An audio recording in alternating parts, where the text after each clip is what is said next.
Asnaf, golongan orang-orang yang bisa menerima zakat itu sudah dinyatakan oleh Allah dalam Al-Quran.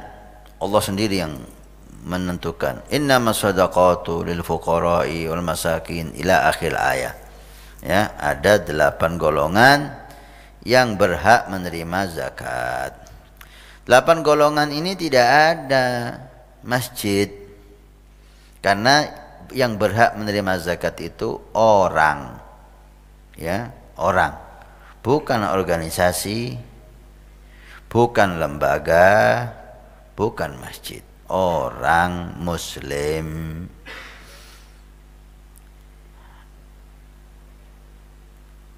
Sebagian mengatakan wa fi sabilillah. Fi sabilillah itu adalah orang yang perang membela agama Allah dan dia tidak dapat gaji, bukan tentara.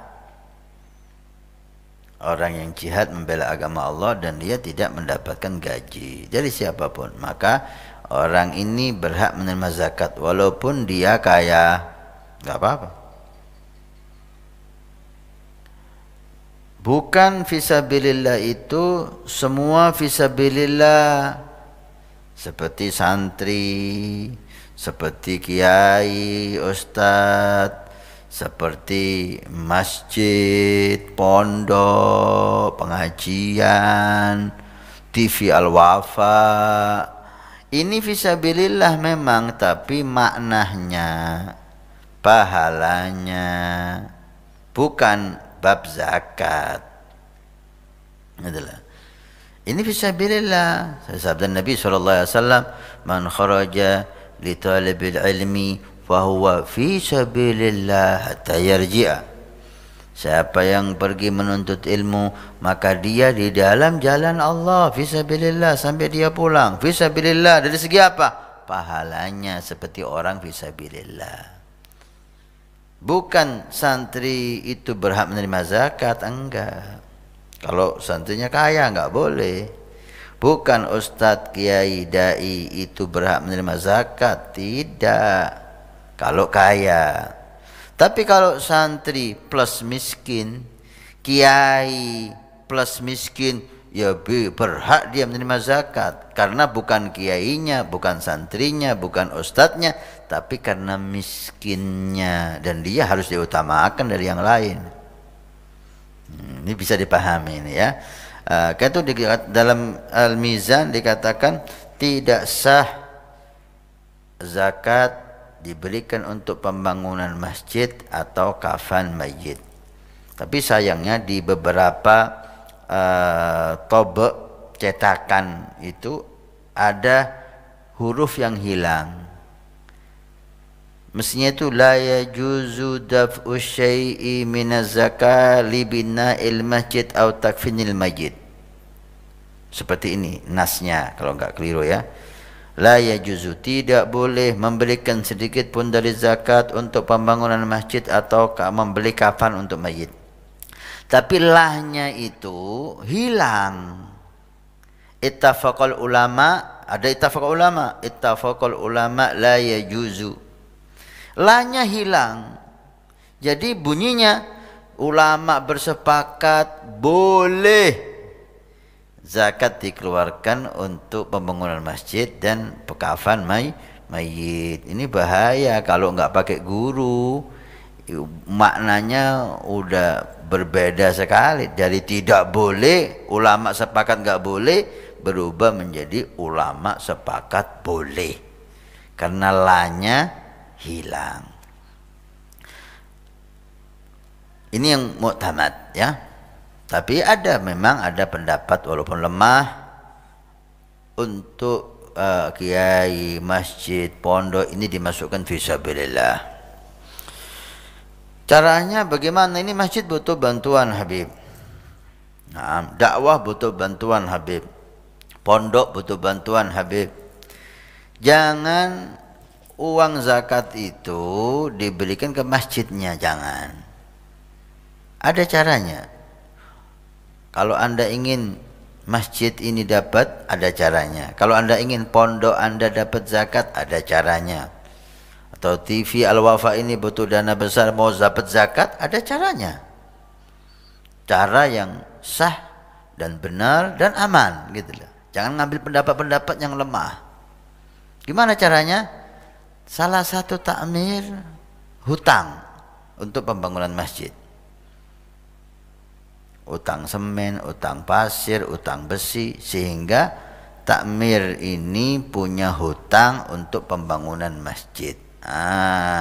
Orang yang punya hutang untuk pembangunan masjid, untuk pembangunan pondok, boleh menerima zakat walaupun dia kaya. Kan enak, aman.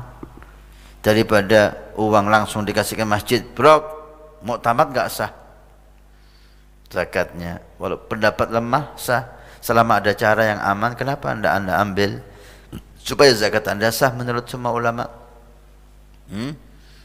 Demikian juga pondoknya butuh dana, kiainya atau salah satu pengurus pondok hutang pembangunan, punya utang 1 miliar bangun pondok, gak apa-apa. Anda berhak mendapatkan zakat karena hutang untuk dakwah. Jangan langsung dikasihkan masjidnya, jangan langsung dikasihkan pondoknya. Muktamad tidak. Bagaimana hukum mengeluarkan zakat fitrah ke masjid, ke madrasah, sekolah, lebih-lebih sekolah negeri? Permasalahan ini pernah kami tanyakan kepada 2 guru besar kami di Mekah Al-Mukarramah. Di antaranya adalah Maulana Syekh Sayyid Ruqaimi hafizahullahu ta'ala. Beliau masih ada di Mekah Al-Mukarramah. Beliau merupakan maraji' daripada Sayyid Muhammad Alawi Al-Maliki Al-Hasani. Sayyid Ruqaimi maraji'i, kata beliau. Wa Syekh Ahmad Jabir Mufti Asy-Syafi'i. Nah, itulah kata beliau sewaktu kami mengaji di halakah beliau dulu, bahwa Sayyid Ar-Ruqaimi adalah maraji'i, itulah maraji' saya. Segala permasalahan saya tanyakan kepada Sayyid Ruqaimi. Nah, itulah kata Sayyid Muhammad Alawi Al-Maliki Al-Hasan. Itulah kebesaran, kehebatan beliau. Yang kedua, permasalahan ini juga pernah kami tanyakan di Maulana Syekh Sayyid Ayyub Abkar Al-Ahdar Al-Yamani Al-Makki, sahibu Fathul Mu'in, syarah daripada Al-Arba'in.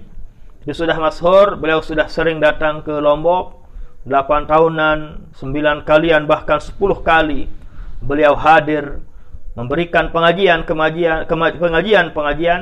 kepada tulab dan talibat. Bahkan beliau pernah khatamkan Kutubus Sittah di Ma'had Darul Quran wal Hadis Al-Majidiyah Asy-Syafi'iyah Nahdlatul Watan yang ada di Anjani.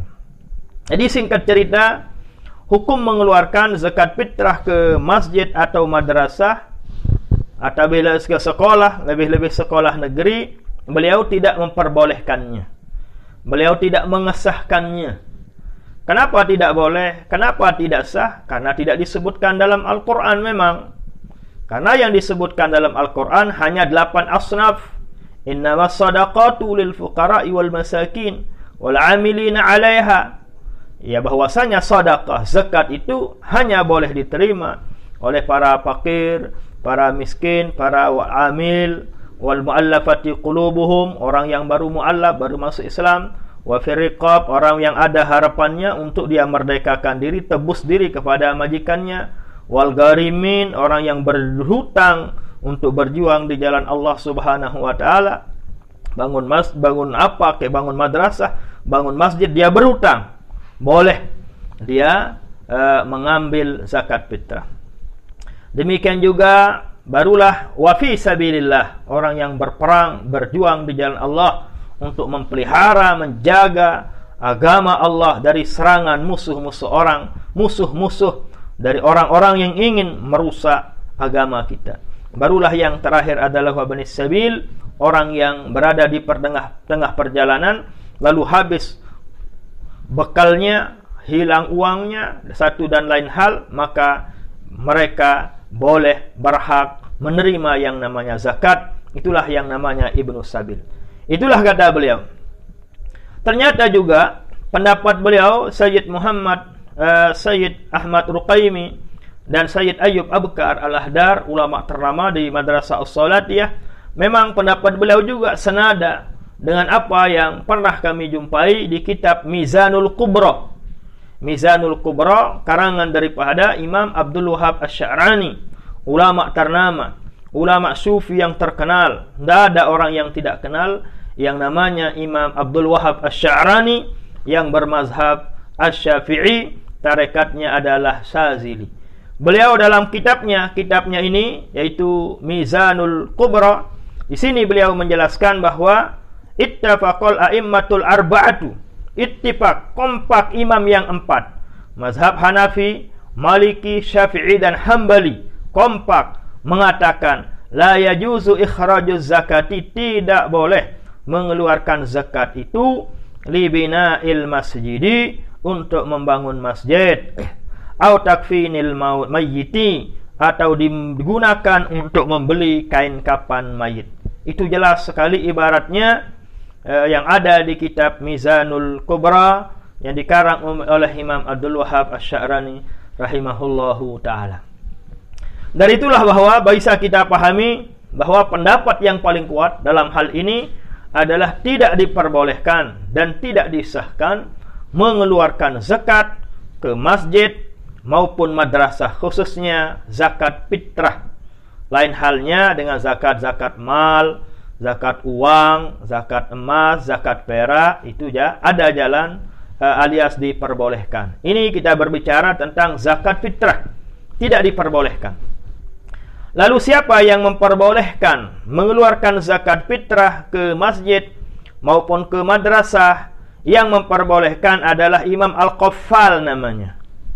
Wa naqala Al-Qaffalu, ini kitabnya beda lagi, ini di kitab Mafatihul Ghaib yang dikarang oleh Imam Fakhruddin Ar-Razi dalam juz 10. Beliau juga menjelaskan bahwa wa naqala Al-Qaffalu, dinukilkan dari Imam Al-Qaffal yang nama lengkapnya Abu Bakar Al-Qaffal Asy-Syashi As-Syafi'i.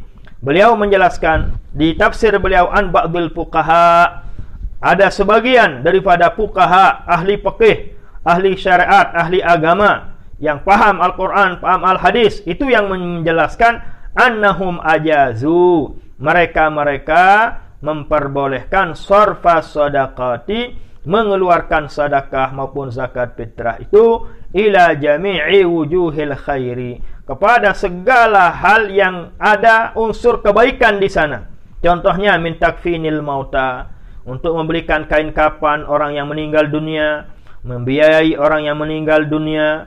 Demikian juga amaratil masajidi, untuk memakmurkan masjid, untuk petugas-petugas masjid, untuk membangun masjid, diperbolehkan oleh Imam Al-Qaffal. Lebih-lebih madrasah jelas diperbolehkan. Karena apa alasan Imam Al-Qaffal? Lianna qawlahu, karena firman Allah Subhanahu wa ta'ala dalam ayat At-Taubah ayat 60 yang innamas sadaqatu lil fuqara'i wal masakini wal 'amilina 'alaiha wal mu'allafati qulubuhum wa fi riqabi wal gharimina wa fi sabilillah. Nah, karena firman Allah dalam surat At-Taubah wa fi sabilillah itu amun, itu umum, kata beliau. Bukan hanya orang yang berperang, bukan hanya orang yang pungguk bedil, bukan hanya orang yang pegang bom, bukan hanya orang yang pungguk kelewang, keris, candakan, tidak. Akan tetapi amun fil kulli, bisa masuk kepada semua yang ada unsur kebaikan. Inilah ulama yang mengatakan boleh mengeluarkan zakat fitrah ke masjid maupun ke madrasah. Demikian juga al-maghfurlah Bapak Maulana Syekh, pendiri Nahdlatul Watan, yang kami dengar, pernah kami tanyakan kepada masyayikh kami, murid-murid beliau yang senior, juga mengatakan bahwa yang pernah saya dengar dari Bapak Maulana Syekh dulu, diperbolehkan ke madrasah, tapi ke masjid ya tidak pernah saya dengar. Itulah kata masyayikh kami atau murid-murid Bapak Maulana Syekh yang puluhan tahun iring beliau. Di antaranya Al-Mukarram Bapak Tuan Guru Haji Lalu Anas Hasri, Itulah masyayikh kita yang senior. Nah, itulah kami tanya begitu, kata beliau.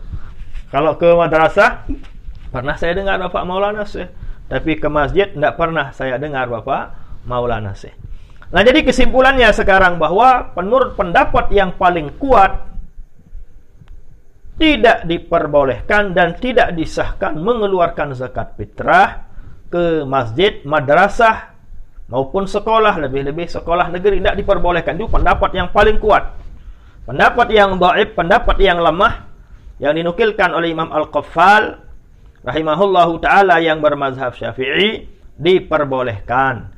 Diperbolehkan dari sisi apanya? Karena dalam firman Allah fi sabilillah itu adalah umum, bukan hanya orang yang pegang pedang, bukan hanya orang yang bawa bom, bukan hanya orang yang menggunakan pistol dan lain sebagainya, bukan itu.